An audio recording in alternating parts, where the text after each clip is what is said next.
Welcome friends. Upper primary থেকে জরুরি সংবাদ উঠে আসছে। যে বিষয়টি হচ্ছে এরকম যে ওএমআর প্রকাশ ও নিয়োগের দাবিকে কেন্দ্র করে গুরুত্বপূর্ণ বার্তা। ডিটেলস জানুন এই ভিডিওর মধ্যে তুলে ধরছি। ভিডিওটিকে শেষ পর্যন্ত দেখবেন, চ্যানেলটিকে সাবস্ক্রাইব করে সাপোর্ট করে সঙ্গে থাকবেন এরকম আপডেট পাওয়ার জন্য।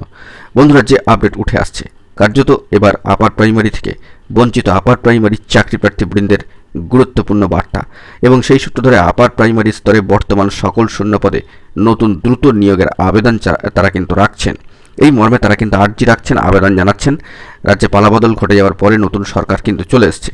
তো নবনির্বাচিত সরকারের মন্ত্রিসভা গঠন হলো এবং সম্মানীয় মাননীয় মুখ্যমন্ত্রী মহাশয়ের কাছে ফের আরও একবার নিবেদন যে আর কাল বিলম্ব না করে আপার প্রাইমারি টেট 2015 সকল ওএমআর প্রকাশ করুন এবং আপার প্রাইমারি স্তরে বর্তমান সকল শূন্যপদে, অর্থাৎ বর্তমানে যে সকল শূন্যপদ রয়েছে সেই সকল সমস্ত শূন্যপদে নতুন করে নিয়োগ প্রক্রিয়া শুরু করুন।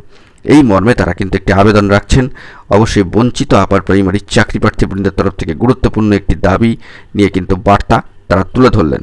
অবশ্যই দেখা যাক পরবর্তীতে কী আপডেট উঠে আসে। ভালো থাকবেন, চ্যানেলটিকে সাবস্ক্রাইব করে সাপোর্ট করে সঙ্গে থাকবেন। ধন্যবাদ।